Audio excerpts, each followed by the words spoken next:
नमस्कार, knocking-news.com में आपका स्वागत है। मैं हूं गिरिजेश वशिष्ठ। मोदी जी साइप्रस गए हैं और उनके साइप्रस जाने पे जिस तरह की प्रतिक्रिया आ रही हैं, उसके बाद ये बहुत ज़रूरी है कि हम जानें कि साइप्रस मोदी जी के जाने का मतलब क्या है। वहाँ का सर्वोच्च नागरिक सम्मान अगर मोदी जी को मिलता है तो ये भारत की कितनी बड़ी उपलब्धि है। साइप्रस की अहमियत दुनिया में क्या है, साइप्रस की ताकत क्या है, साइप्रस से दोस्ती करके भारत को क्या मिलने वाला है और दुनिया में साइप्रस किस तरह पहचाना जाता है, और ये सारी चीज़ें क्या हमको चाहिए, क्या भारत को साइप्रस से दोस्ती किसी काम आने वाली है। इसको समझने के लिए हमको थोड़ा सा साइप्रस को जान लेना पड़ेगा।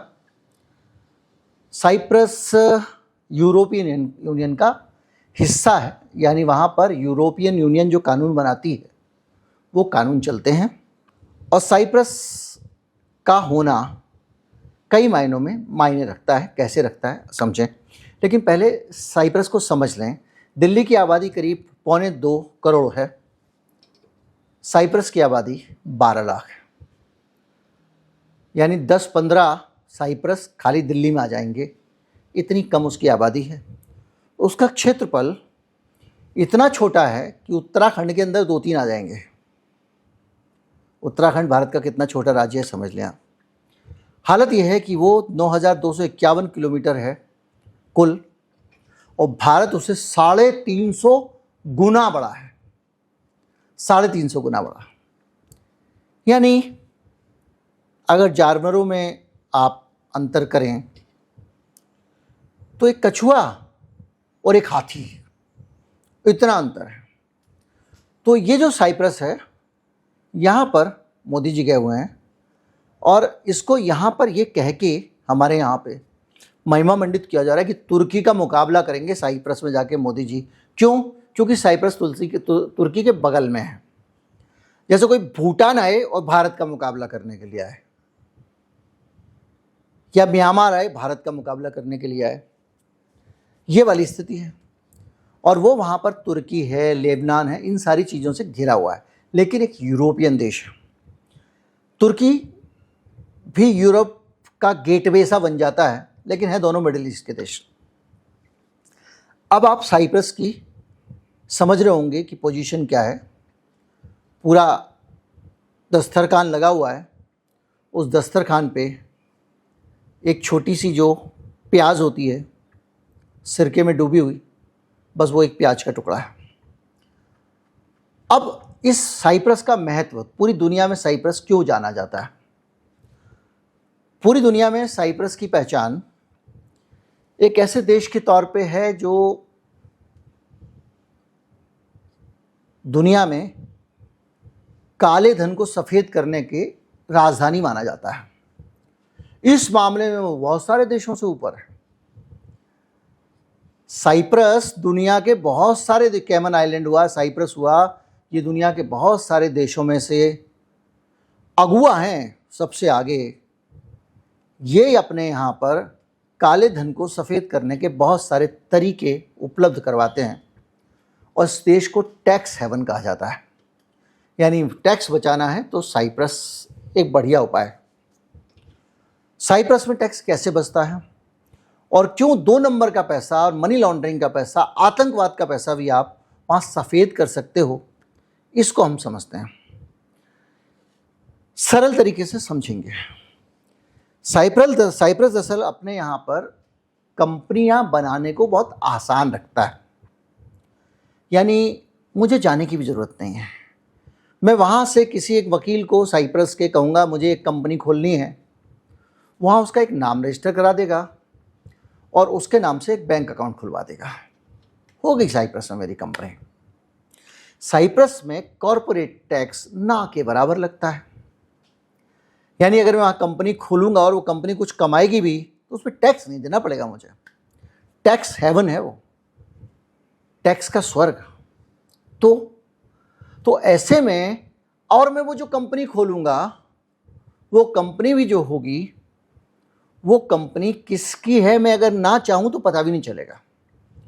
क्योंकि वहाँ के बैंक अकाउंट खोलने वाले के नाम गुप्त रखते हैं। और कंपनी बनाने के लिए भी अगर मैं किसी आदमी को मुकर्रर कर दूं कि मेरी तरफ से ये कंपनी का शेयर होल्डर रहेगा, मेरी तरफ से ये कंपनी का डायरेक्टर रहेगा, तो कानून उसी को डायरेक्टर, उसी को शेयर होल्डर घोषित कर देगा। जो अल्टीमेट बेनिफिशियरी है, जिसके पास मुनाफा पहुंचना है या जिसको होना है, उसको पूरी तरह गुप्त रखता है साइप्रस।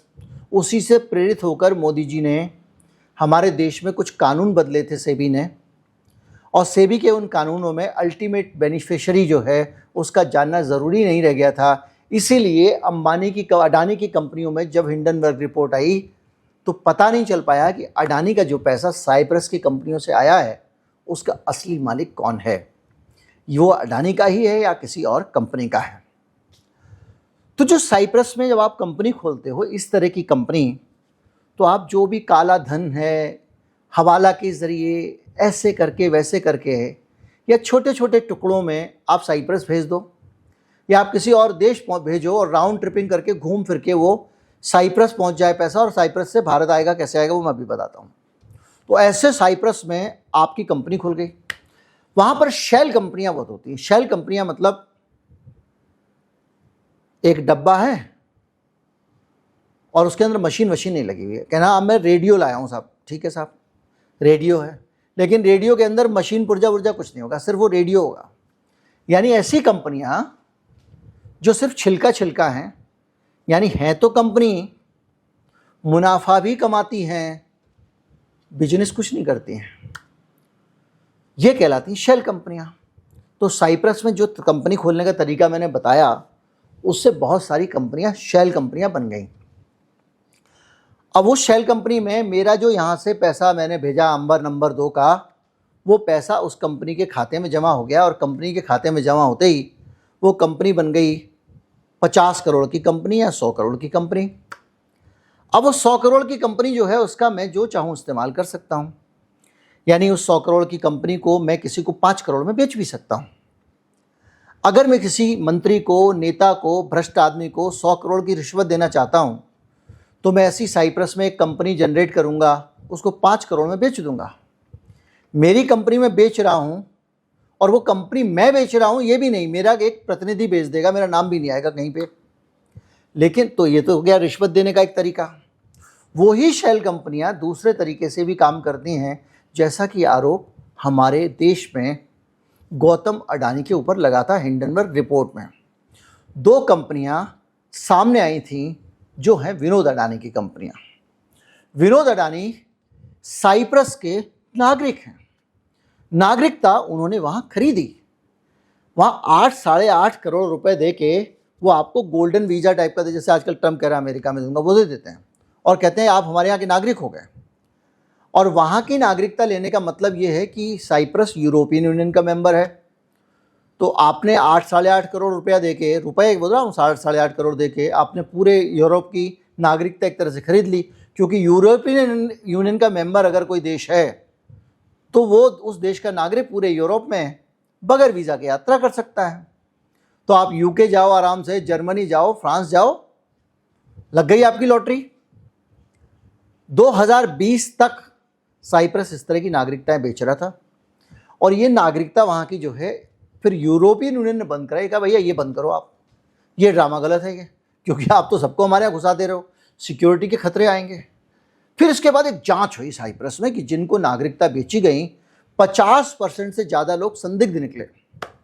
और ये जो नागरिकता खरीदने वाले लोग थे, इनमें एक विनोद भाई साहब, कहाँ वाले, दुबई वाले, विनोद अडानी, गौतम अडानी के बड़े भाई। विनोद अडानी ने इस साइप्रस की कंपनी के यहाँ पर रह के, कहा जाता है, आरोप लगा है, हिंडनबर्ग का आरोप है, मैं कुछ भी नहीं कहूँगा, उस पैसे को इस्तेमाल किया अडानी जी के शेयर खरीदने में। कंपनी का नाम था न्यू लीना, और उसने करीब $400 मिलियन यानी 3500 करोड़ रुपए का निवेश किया अडानी जी के शेयर में। और एमिकॉर नाम की फर्म से बताया गया, ये कहा गया ये दोनों अडानी जी की शेल कंपनियां हैं। भूल गए हो अगर आप, तो हिंडनबर्ग ने क्या आरोप लगाया था दोबारा बता दूं। किसी भी देश में, किसी भी शेयर बाजार में किसी कंपनी का शेयर इस पे निर्भर करता है कि जो ओपन मार्केट में शेयर पड़ा हुआ है उसका दाम कितना ऊपर या नीचे हो रहा है। कम से कम 25% शेयर का फ्लोट होना चाहिए, पब्लिक के बीच में 25% शेयर आपका होना ही चाहिए, यह नियम है सेबी का। इन्होंने क्या किया अडानी साहब ने कि जो पब्लिक का शेयर था 25% कथित रूप से, उस शेयर को इस तरह की साइप्रस की कंपनी दूसरी कंपनियों के जरिए खरीद के अपने पास रख लिया। यानी जो 25% फ्लोट होना चाहिए था वो 10 या 5% ही रह गया। अब उस 5% शेयर का दाम अगर डबल होता है तो अडानी की सारी कंपनी का दाम डबल हो जाएगा, क्योंकि शेयर का मार्केट में दाम बढ़ गया। तो नेटवर्थ अडानी जी की बढ़ती थी। तो इन्होंने क्या किया कि वो जो फ्लोट के शेयर भी खरीद लिए, तो मार्केट में थोड़े से शेयर रह गए, और उन शेयर को जब इनको दाम बढ़ाना होता था, इसी तरह की अपनी शेल कंपनियों के जरिए पैसा रूट करती थी। एक अरबी था, एक चीनी था, सब बता चुका हूं, और शेयर खरीद लेती थी। जैसे ही वो थोड़े से शेयर खरीदती थी, शेयर का दाम बढ़ता था, अडानी की कंपनी की मार्केट वैल्यू बढ़ जाती थी। फिर अडानी उस कंपनी की मार्केट वैल्यू दिखा के बॉन्ड बेचता था और लोगों से पैसे ले लेता था। एसबीआई के पास वो महंगे दाम वाले शेयर गिरवी रख के लोन ले लिया। एलआईसी बहुत सारा पैसा अडानी जी की कंपनी में अभी भी लगा रही है। उन कंपनियों में जो वहां पर अभी हाइफा में कितना रिस्की है दुनिया जानती है। इजराइल जो है वो खतरे में है, वहां के पोर्ट में अडानी जी ने पैसा लगा दिया, एलआईसी से पैसा, एलआईसी ने इन्वेस्ट किया उस पर, और अब वहां पर मिसाइल गिर रही हैं ईरान की दनादन दनादन दनादन। कोई कह रहा है इतने हज़ार करोड़, को कह रहा है उतने हज़ार करोड़ अडानी जी के तबाह हो गए, पता नहीं सच क्या है।